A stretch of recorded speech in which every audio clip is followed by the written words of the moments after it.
Hey, Chris, moi, j'ai travaillé pour les calèches. C'est ça, oui, c'est ça. Tu dis à chaque podcast. Je sais, non, mais je vais pas remettre en contexte, même. Je pense que Johnny est encore là, lui.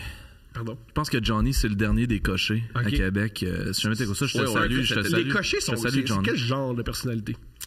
Des amoureux des animaux. Des amoureux des animaux et de la violence aussi, énormément l'alcoolisme, les bats. Johnny, je vais le citer, il y avait beaucoup d'alcool qui se cachait, tu sais, des affaires de même. Mais très aussi... mal, j'imagine. Hein? Très mal, je pense pas que c'était... Ouais, on avait une toilette des cochers, puis il y en avait un qui cachait ça dans le réservoir, parce que lui, il s'était fait pogner, puis là, comme il se faisait fouiller. Ouais, c'est ça, comme en prison, il cachait ça dans le réservoir, puis on comprenait pas, parce que les gens le fouillaient, puis le checkaient, puis comment ça se fait qu'il est dans mauve, puis qu'il parle fort de même, il buvait du vin. Ouais, il buvait du vin, comme quand il fait aller aux toilettes. Puis là, comme il revenait dans mauve, il était bien de bonne humeur.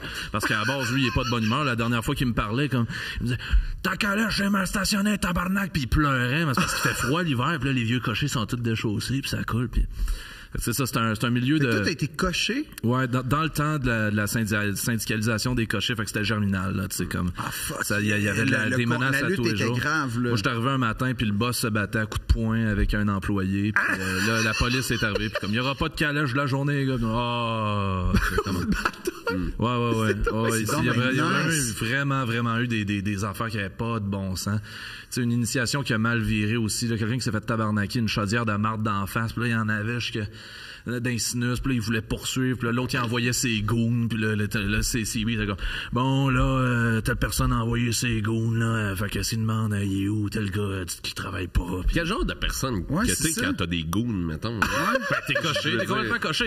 Ou goon, comme c'est... À base, c'est des vieux irlandais. Faut que j'aille me battre avec un gars, mais c'est vraiment qu'il reste pas un autre. Mais c'est de même, ça fonctionnait, tu sais. Mais oui, dans les années 40, ils viennent des chevaux, tu sais, c'est ça. Mais il est pas vieux de même, là. Moi, ça. Moi, j'étais le pire, là. Mais c'est une quintessence. Coup de couteau. Il y avait des batailles, c'était... Oui, il y avait des batailles, puis dans le temps, ça se réglait à des petits coups de couteau dans la cuisse. Tu m'as volé un tour, OK? Non, mais le fun. Tu m'en voleras plus. Puis... Mais tu sais, ça a été fondé par des Irlandais, ça, à la base. Les calèches à Québec, parce que les autres parlaient anglais, puis faisaient du tourisme avec les Américains. Fait que c'est ça qu'ils sont tout le temps anglophones, les calèches. Ouais, c'est ça. Puis c'est pour ça que quand ça syndicalisait, là, c'était comme un changement là, de paradigme. C'est l'ancien monde rencontre le nouveau monde. C'est le boss qui comprend pas qu'on peut pas crisser des employés dehors sans aucune raison. Puis, je peux pas faire ça. Que c'est moi qui décède. Puis c'est comme... Fait que là, c'était... Mais tu sais, chaque jour était un cadeau. Peur pour ta vie? Beaucoup de fois. Ah ouais? Beaucoup de fois. Pour ta vie, oui, parce que moi, j'ai grandi avec les chevaux. Fait que des fois, ils me donnaient des chevaux qui était comme zinzin dans le dong-dong. Fait que là, moi, je parte dans le trafic avec ça, tu sais, dans on connaît pas les chevaux. Mettons, c'est quoi un cheval qui va mal? C'est quoi les dangers? Un cheval qui va mal, là, il marche dans la même. Il arrête pas de crier, puis il court, puis tu peux pas l'arrêter. Sleepy Hollow. C'est comme un gars dans le métro, un peu? C'est comme un gars dans le métro, mais à quatre pattes, puis il tire une calèche. Toi, pendant ce temps-là, t'as des touristes américains comme This is Quebec City, found in 1608, puis là, t'essaies de gérer. Mais tu sais, il y a un moment donné que j'ai été témoin, puis des accidents, il y en a eu, mais tu sais, il y a une fois qu'il y a un cheval qui s'est libéré. Wow! Puis c'est comme Black Beauty. C'est comme Black Beauty, mais calissement dangereux, genre, tu sais, dans le Vieux-Québec, avec des enfants partout. Puis... moi, tu sais, j'avais des clients dans ma calèche, puis je me retournais vers l'esplanade, qui est comme le parc des cochers, puis sur les CB, j'entends juste puis là, comme mes clients entendent ça, je baisse ça, je fais comme, je pense qu'il se passe quelque chose. Puis là, je débouche, puis je vois les fortifications, puis le cheval court sur le top des fortifications. Sleepy Hollow. Puis il descend des fortifications, puis il nous charge. Il charge la calèche, mais là, lui, il courait sur, tu sais, il était beau, il était libre, il courait sur le gazon. Quand il arrive sur l'asphalte, il glisse, bang, défonce une voiture de luxe, piou. Après ça, il saute, il y avait une calèche devant nous, il a sauté dans la calèche. Il y avait des clients, les clients sont tassés, tu sais, comme dans la rue, la calèche explosée comme des bâtons de popsicle. Il arrêtait pas de glisser ses bouts de bois, il était pas capable de se relever. Fait que là, il y a 5 cochers qui ont sauté dessus. Hey! Des êtres humains ont maîtrisé un cheval. Ils ont sauté sur le cheval, tu sais, à plat ventre sur le cheval pour comme. Ils l'ont tué? Oh oui, ils l'ont tué dit. Après ça, j'ai récupéré avec mes clients comme il y a de l'histoire ici. Ah oui, Chica qui a filmé ici. Oh my God. Le cheval était bien correct là. T'sais, lui après ça il était tout fier là, il rentrait à l'esplanade comme si c'était rien. Vous n'avez pas débarrassé du cheval. Vous avez dit ce cheval là il va continuer. Super bon ce cheval là. C'est un de nos meilleurs. Je vais juste revenir sur les cochers parce que je réalise que je les ai peut-être dépeints de manière peu Non, je pense que reluisante. C'était correct? Ça la première fois que tu te sentais mal. Non, mais je me suis dit comme de cette histoire. Je sais pas, parce que je les adore, ces gens-là. Ça a été des mentors, là. Moi, j'avais 17 ans quand je suis arrivé là, puis ils m'ont appris la vie, là. Mais c'est ça, en fait, moi, c'est ça ma question, c'est que, c'est quoi la journée type d'un cocher? Ah, bonne question, j'adore ça. C'est très intriguant. T'arrives à quelle heure? 7h du matin à l'écurie. Là, tu t'en vas sortir le cheval de ton box, mais souvent... Toujours le même cheval? Ça dépend des jours. Il y a un roulement. Mais tu sais, souvent, comme le cheval, il est pas fou, là, il te voit arriver, fait qu'il sait que ça en va travailler puis ça ne tente pas, fait qu'il essaie de te kicker ou de te tuer. Non. Fait que là, tu te faufiles, genre, puis là, tu te fais bumper dans les murs puis tout ça. T'es comme... Wow, le cheval et le capitalisme. Oui, fait que tu sais, à 7h, souvent, t'as ta première bataille. Ça, c'est clair. Contre un cheval, en plus, là, pas comme un... Moi, je connais pas les chevaux, mais c'est réputé pour être fort. Hein. Ça, c'est des chevaux de trait, là. C'est des crises de gros chevaux, là. C'est tassoué de là. Toi, t'es formé pour faire ce job-là? Eux autres, ils ont une formation? Non, formé, la formation, là, c'était Donald qui faisait la formation sécurité. Un gars qui avait 70% de son corps de brûlé parce qu'il est tombé en dessous de sa calèche puis s'est fait traîner sur 40 mètres. Puis là, il disait... Écoute, si ton cheval devient fou, saute, tabarnak! Saute! Ça, c'était la formation.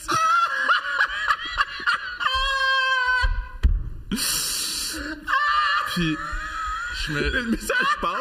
Le message passe. Moi, j'avais 17 ans, j'étais comme, OK, c'est noté. Puis moi, je me souviens, il nous a raconté son accident. Je suis tombé entre le cheval puis la calèche, direct où il y a la couche, là. Ça, c'est le bac à marde. Il a défoncé le bac à marde. Tombé en dessous de la calèche, le cheval, il a pas eu peur, parti à courir. Ils m'ont traîné sur 40 mètres. Puis là, moi, tout ce que je me souviens, c'est, il y avait une broche dans la roue qui me coupait tout le temps de plus en plus la cuisse. Puis je me disais, tabarnak, faut pas ça pogne mes gosses.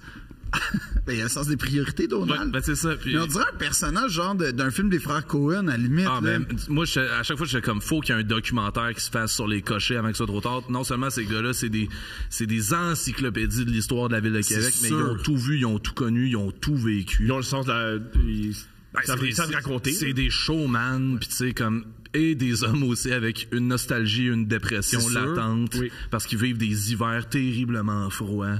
Seuls sur leur calèche, ils sont dehors. Des fois, il y a personne, mais ils sont là pareil. Tu sais, Johnny, à tous les jours, tu sais, c'était comme le vieux sage. On allait le voir, puis il faisait de la poésie, Johnny, puis à chaque jour, on était là comme...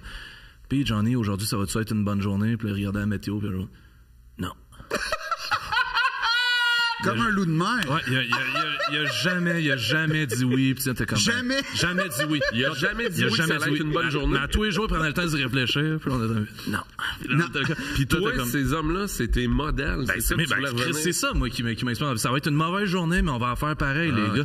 Puis tu sais, on était comme... Ils ont-tu des familles? Ils ont-tu des enfants? C'est comme, qu'est-ce qui fait rêver là-dedans? Ça dépend. Il y en a que oui, mais tu sais, je t'avouerais qu'il y en a des fois. Tu sais, une journée pleine, là, pendant l'été, là, il y avait un roulement de cheval, mais pas de cocher. Tu sais, tu travaillais 16h à 18h dans ta journée. Fait que des fois, tu redescendais, tu dormais à l'écurie. Tu sais, il y en a qui faisaient ça. Puis là, t'es reparti le lendemain parce que c'est saisonnier. C'est comme la pêche. Oui. Puis tu sais, comme, mais tu sais, un an, c'est calèche, c'est 10 ans dans la vraie vie. Là. Les bonhommes sont maganés après ça. Tu sais, moi, il y en a un avec qui j'ai commencé en même temps. Moi, je faisais juste l'été. Après ça, je revenais pendant les vacances de Noël. Mais quand j'ai revu aux vacances de Noël, j'ai dit, Léo! Chris, je te reconnais plus. Il avait vieilli, il était rendu un bonhomme. Tout changé de style. Ouais. À boire de l'alcool sur la toilette, c'est ça, ça doit être... Le calèche, c'est la peau, Une queue de cheval. Queue de cheval, un chapeau, des lunettes, les dents mauves, puis tu pleures. Je sais pas pourquoi. Moi, je pense, je sais pourquoi on pleure. Moi, j'ai l'impression... C'est l'amour des chevaux. C'est tellement beau. On l'a retrouvé. Il est soit à l'hippodrome, soit dans le Vieux-Québec sur une calèche. Dire au monde que c'est une mauvaise journée. OK, la journée commence, tu te bats avec le cheval. C'est ça, je me bats avec le cheval. Là, après ça, il faut atteler le cheval. Faut atteler le cheval sur la calèche. Là, pendant ce temps-là, souvent, t'as le vieux boss qui connaissait pas les chevaux, lui qui gère une usine à scrap puis qui venait t'envoyer chier. Question délicate, les chevaux, ils sont traités comment? En fait, les chevaux, c'est ça. Eux autres, ça, c'est vraiment intéressant. Ils étaient souvent mieux traités que les cochers. Mais c'est parce qu'il y a eu de l'abus au départ. Là, après ça, la ville s'est mise là-dedans. Là, il y avait un vétérinaire engagé. Puis là, il fallait qu'il check les chevaux à tous les jours. Puis il y a un roulement, tout ça. Mais tu sais, les boss essayaient souvent de détourner ces affaires-là. Tu sais, au début, il y avait un numéro sur la bride pour pouvoir les reconnaître. Voyons. Ils changeaient la bride. Là, après ça, ils ont gravé des numéros dans un sabot. Mais là, ils allaient avec un clou. Puis ils changeaient le numéro du sabot. Fait que finalement, ils ont pucé les chevaux. Ils ont tout pucé. Il y avait une machine genre pip. Oh my God. Puis là, comme il était bien traité et tout, puis il y avait un roulement, tu pouvais pas faire plus que tant de tours, plus tant d'heures. S'il faisait trop chaud, on t'arrêtait. Mais pour les cochers, eux, 44 ou moins 44, 16 heures par jour. T'es là, puis tu fais ta job. L'hiver, ça se passe-tu l'hiver ou...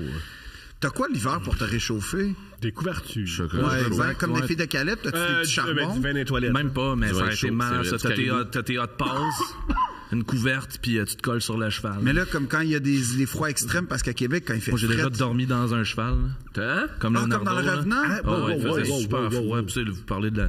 Ils sont bien traités, ceux-là moins, là, Non, mais en même temps, c'est ça qui faisait les soldats les soldats napoléoniens dans le retour. T'avais pas le goût de prendre un taxi puis aller au lac Saint-Charles chez tes parents. Je veux pas quitter mon poste. D'un coup, il y a un client qui arrive. Il reste juste à... Il y a 12 piastres à faire. Ben oui, c'est ça. Il était jeune à l'époque, il avait pas beaucoup d'argent pour prendre la bus. Non, c'est vrai que j'en avais pas. La bus, fais attention avec ce que tu dis. Non, ben c'est Québec. Je sais pas, j'aime pas ça.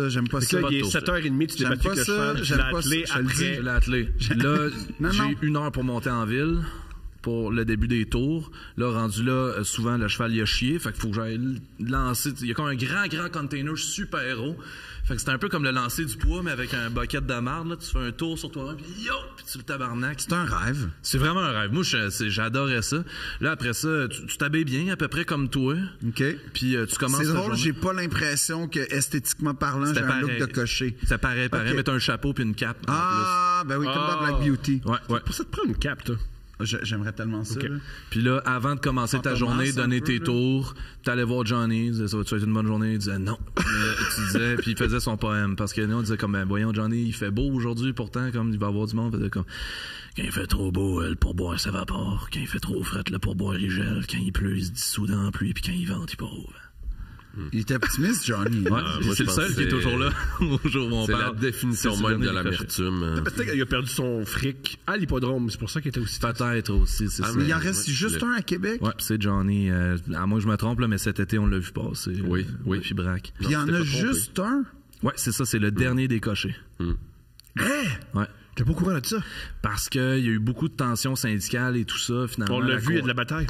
La compagnie a déclaré faillite. Fait que là, les cochers devaient racheter leur permis. C'est comme un peu une des technicalités, mais ça coûte super cher. Puis là, plus ça allait, moins il y en avait qui voulaient faire ça. Puis là, finalement, il reste juste Johnny. Il se passe quoi avec les chevaux quand l'industrie du cocher s'écroule? OK, c'est une bonne réponse. C'est qu'on les mange? Ben non. Tu peux plus les manger, ils sont trop maganés. Non, tu peux les manger. Je te confirme que tu peux les manger. Oui, il confirme qu'on peut manger les chevaux. Oh, wow! Moi, je suis pas mal certain qu'ils mangent pas ça. Moi, il y avait... Tu vends pas des chevaux au boucher, genre? Tu vends ça au boucher, puis... Tout ça est à vérifier. Ça, c'est selon mon prisme de ce qu'on m'a dit. C'est sûr que non. C'est sûr que non. Il y a des gars qui boivent sa job qui ont dit ça. Oui, c'est ça, ils m'ont dit. Soit il y en a qui vont au champ, genre, mais quand ils sont trop vieux, ça va chez le boucher. Wow!